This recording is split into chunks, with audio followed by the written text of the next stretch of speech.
Hamish de Bretton-Gordon is a retired British Army colonel, former commander of NATO's and UK's chemical, biological, radiological and nuclear reaction troops. Welcome to our program, Colonel Hamish. Thank you very much for having me. Ukraine has hit one of Russia's largest oil refineries in the town of Kyrgyzstan with a drone strike, part of a wider campaign that already has taken out up to 25% of Russia's oil refining capacity. What is your take on that and the assessment of this wider campaign of Ukraine strikes deep inside Russia? I think the Ukrainian strikes on the sort of logistics hubs and other key things deep in Russia is a really sensible and right thing to do by the Ukrainian military, because Russia absolutely relies on its lines of communication to support its military effort in Ukraine. And by striking the oil industry, and particularly the petrol production facilities, it is bringing the brutal war home to people in Russia. One sees across social media people having to queue for hours, if not days, to get petrol, and the price of it hugely expensive. So for a lot of Russians who don't get involved in the war and don't know what is happening in their name, this is now bringing it home to them. And there is a lot of unrest across Russia with the fact that people can't get fuel, and if they can get it, it's very expensive. So I think this is a really militarily and strategically a very smart move by the Ukrainian government and Ukrainian forces, because they're now having a real impact. 25% of the oil industry now brought to a standstill. This is the industry that provides most of the foreign currency that is keeping the Russian war machine going. So one hopes that the Ukrainian military will keep up these strikes and bring, this is probably one of the key things to bring the Russian economy to its knees and hopefully bring Putin to the negotiation table. Do you feel that this way of Ukraine-made sanctions against Russia could also force Putin to make any kind of concessions in the nearest future, because President Trump still hopes that he can reach a deal on Ukraine? Well, as we've heard President Trump and others talk about sanctions for a long time now. We know that the European Union have put more sanctions on Russia. Unfortunately, sanctions take quite a long time to have an effect. And when you have a tyrant like President Putin, who doesn't really care how much his people are suffering, sanctions which will put up the price of food, put up the price of oil, really have very little impact to people in the Kremlin who are unaffected by these measures. So I think certainly the threat of sanctions, and if people can be prevented from buying Russian oil, which is where Putin's getting most of his money to keep the war machine going, then certainly in the long run that'll have a huge impact. But these are long-run things. It's in the short term that really the European NATO countries and the Americans need to bolster Ukraine and support it, because short-term things are going to make a big difference. Sanctions will take a long time, certainly, but it's been so slow to get these sanctions in place, particularly the ones that President Trump controls, that they're having less impact than they should do. So I certainly support additional sanctions on the Russians. We should be sanctioning as much as we can. All the frozen Russian assets in Europe and across the world should be given to Ukraine to enable them to buy more munitions and support their war effort. But ultimately, it is military hardware and military support that Europe and the United States should be giving Ukraine now, rather than waiting for some later date. Let's also cover this big attack or incursion deep inside the Polish airspace by 19 Russian drones. Prime Minister Donald Tusk said that Poland at this stage was at its closest to open conflict since World War II.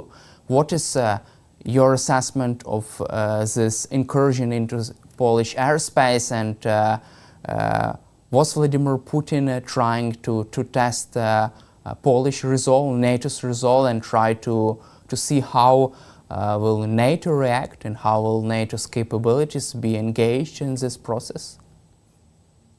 Well, firstly, I think this was no accident at all. I absolutely agree. This was Putin testing NATO, testing the resolve. Some of the comments coming out of some of the other gangsters in the Kremlin, like Medvedev and Peskov, that this was an accident is quite frankly rubbish. These drones and missiles might stray off course by 10, perhaps 100 meters, not 10 or 100 kilometers, as in the case here. So it's definitely Putin testing NATO. And thank heavens, in this case, NATO really came up to the mark here, and those drones were shot down, and very importantly, by not necessarily Polish fighter jets, but as we understand it, by Danish and Greek NATO fighter jets. So that really demonstrated the unity of European NATO countries. So hugely important that they did this. But this is not an isolated incident. Only after that, we saw drones in Romania. Unfortunately, they weren't shot down, Russian drones, that is, and there have been a number of other drones going into NATO airspace in the past. This will not be the last. And when you couple it to the fact that the Zatnap exercise is happening in Belarus at the moment with up to 100,000 Belarusian and Russian troops very close to the Polish border, and an exact replica of the exercises that happened in early 2022, just before the Russians invaded from Belarus into Ukraine. We need to watch this all very, very closely. I think what this incursion does show is that NATO really needs to be more demonstrative in its defence of Ukraine. And I have been calling this week the British government to lead on imposing a no-fly zone, certainly in Western Ukraine, against civilian targets. And NATO has demonstrated that its fighter jets, predominantly F-35s and other stealth jets, are well up to the task. So let's hope that this is a catalyst for NATO to do more, and hopefully maybe a catalyst also for Putin to realise that NATO is serious in defending Ukraine, and maybe this is the thing that will bring him to the peace negotiation table.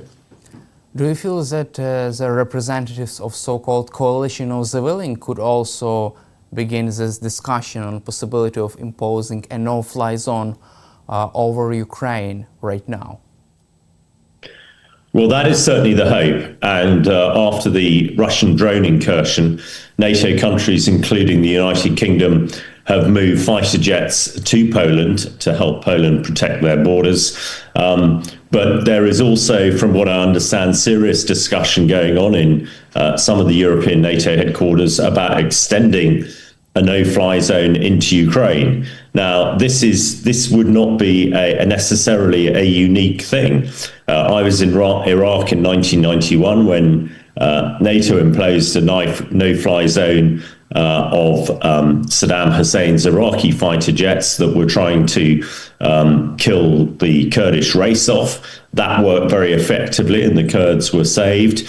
And then only last year, British and French jets knocked down Iranian drones and missiles fired at Israel civilians. So there is precedent here. And I think there is a growing body of thought that actually this is something that NATO should do.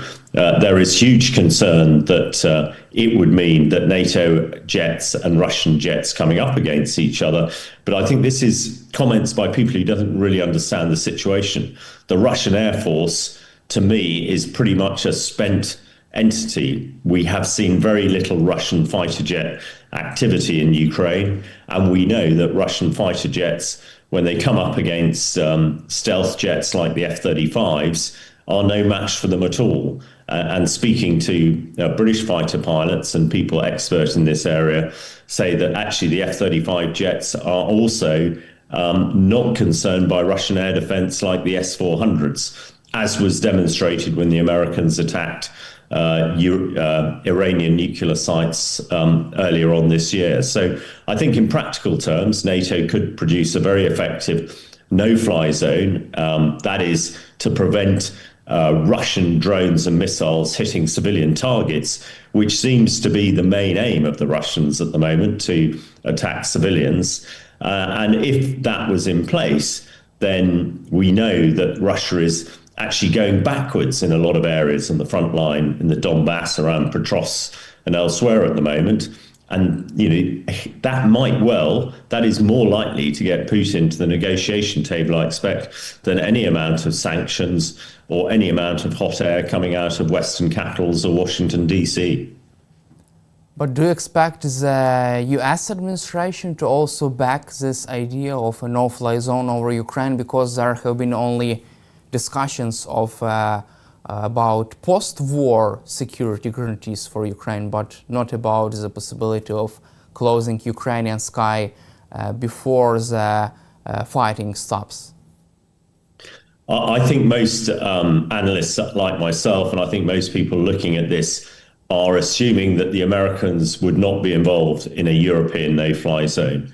What we are assuming is that American intelligence would still be available. And President Trump has suggested that that would be the case.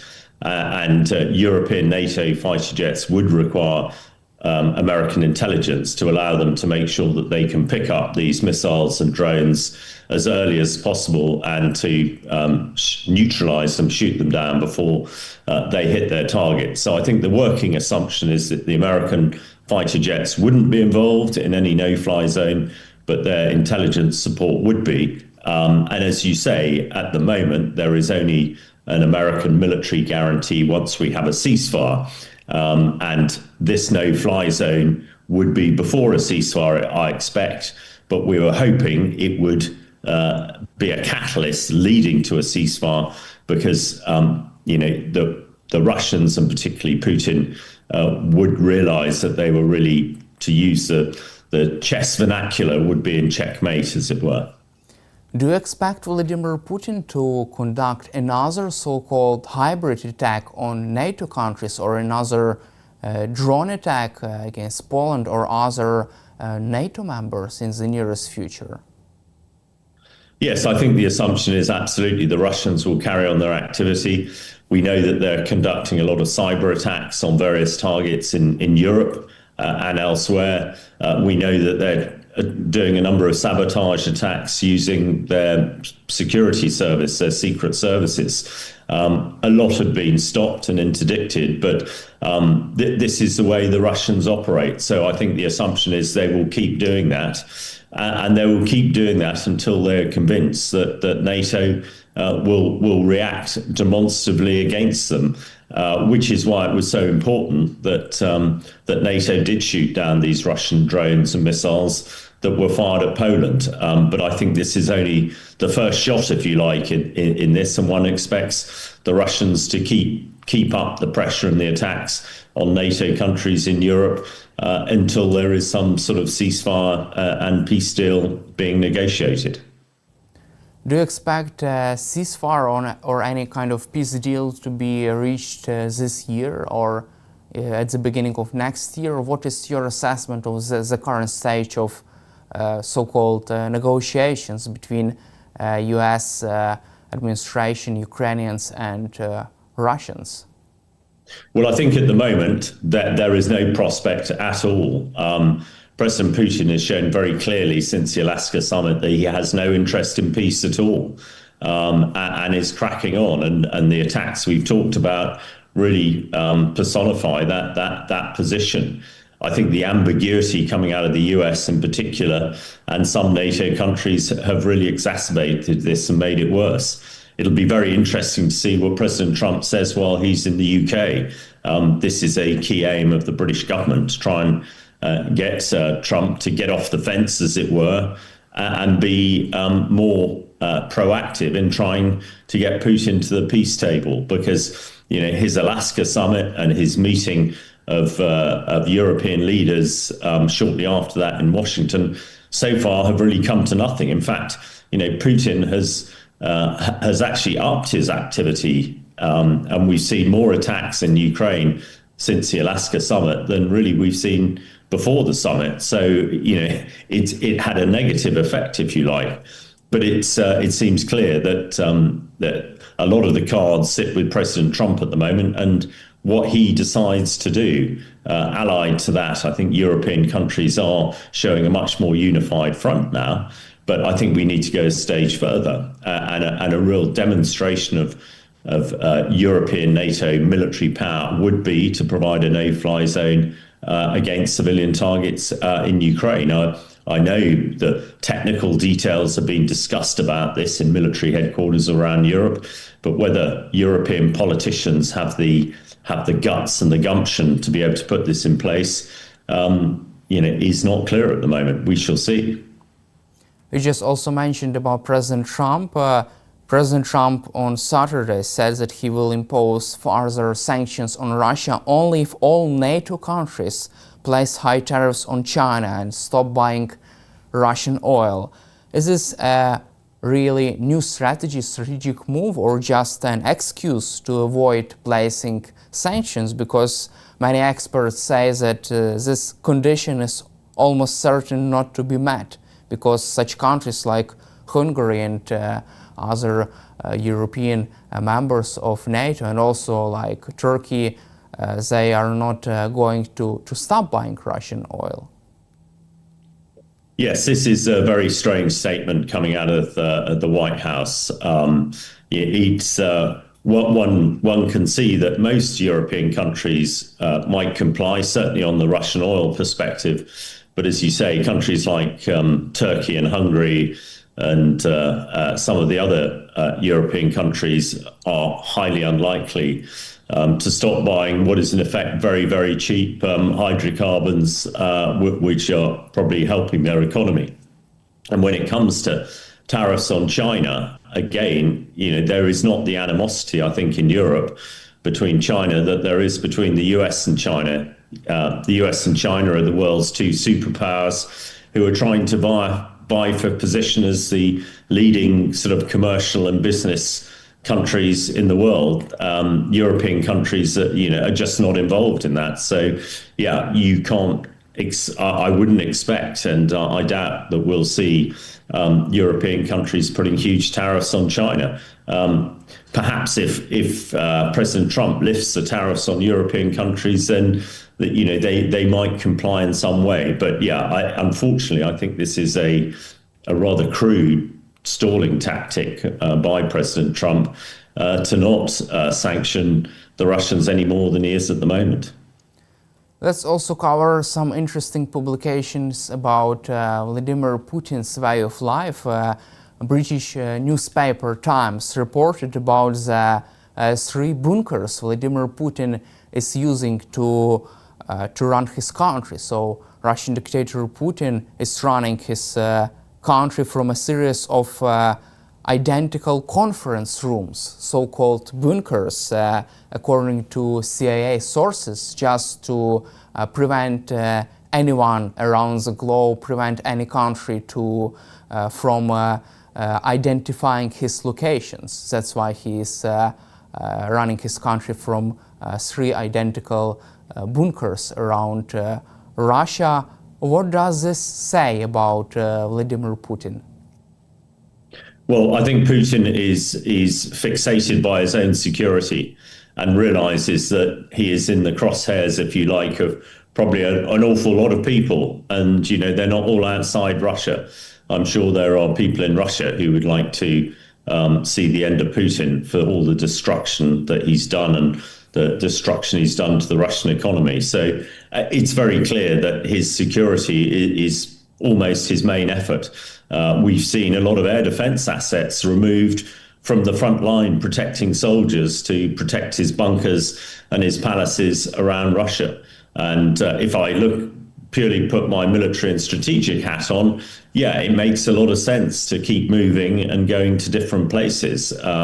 But the resources required to protect Putin and to keep his bunkers and palaces going are absolutely massive. And Putin might be well protected in his bunkers, but the young soldiers that he's sending to the front line are not protected at all. And by saving his own life, he is probably condemning thousands of young Russian men to death on the front line. So I think it just shows the sort of person that he is. He's very concerned about his own safety, but he has virtually no concern for the lives of the soldiers that he sends to the front line, and actually generally the civilians in Russia whose economy he's destroyed and who are living a pretty miserable life, where he lords it up in great luxuries in his various palaces and luxury houses and apartments around Russia. What is your assessment of Vladimir Putin's calculus, his thinking right now? What does he plan to do next, and where he is right now on this war? Is he closer to ending this conflict, to reaching any kind of a ceasefire deal, to settle this war? Well, I think at the moment Putin has no interest in peace.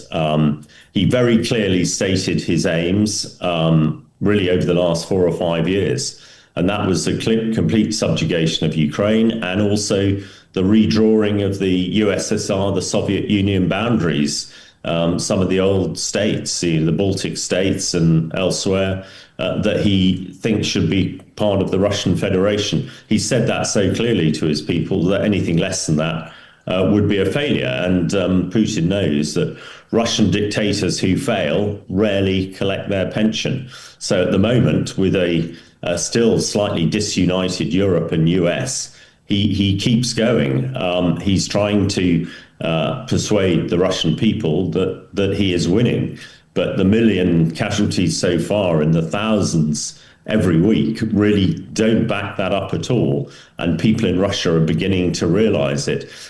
We also know, quite apart from, he's desperately short of conscripts. We've discussed the thousands of North Koreans that he had. There are now rumors and rumors with, quite strong precedent that actually they're creating battalions of soldiers now with infectious diseases like tuberculosis and HIV because they are so short of people. And when you look at that, it's easy to come to the conclusion the Russian army is culminating. I've already given my assessment. The Russian Air Force is in a pretty poor state. So all he's got now is drones and missiles to keep firing. And of course, if we put a no-fly zone, that will nullify it. But unfortunately, I think Putin at the moment is just going forward because he sees that President Trump isn't prepared to make any decisions and Europe is still sorting itself out.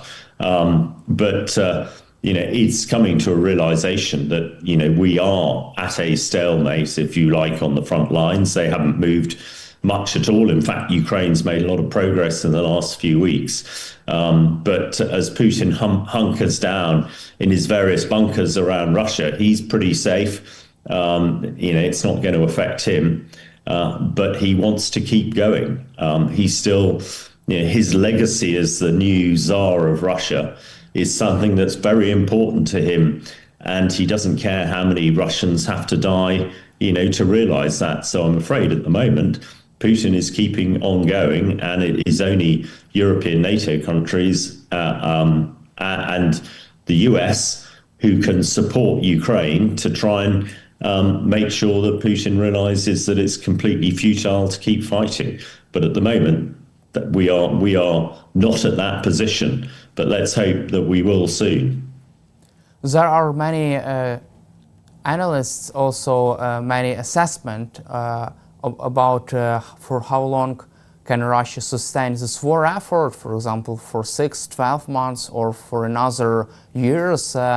What is your assessment on that? For how long can Russia sustain this effort due to also taking into account current economic problems with shortages of human resources and other different issues regarding the Russian army? Well, unfortunately, President Putin thinks he can keep going, almost forever.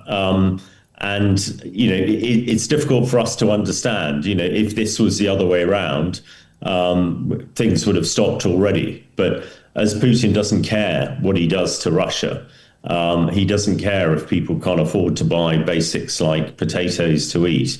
He doesn't care how many people are killed. Then, when you have that perspective and you have, an autocratic dictator like Putin, he can keep on going and going and going. So, unfortunately, unless we radically change and increase our support to Ukraine, from a Russian perspective, Putin will keep on going. There is a British military intelligence assessment only a few weeks ago that said that to take the Donbass completely, which what Putin says he'll do, will take 4 years and cost another 2 million Russian lives. Now, to most people in the world, that would not be acceptable, but to Putin, it probably is. So I think Putin and Russia will keep going until they're stopped by Ukraine and hopefully by increased support from NATO and the US. Thank you, Colonel Hamish, for your time and for your support for Ukraine, and glory to Ukraine. Thank you very much for having me. Glory to Ukraine.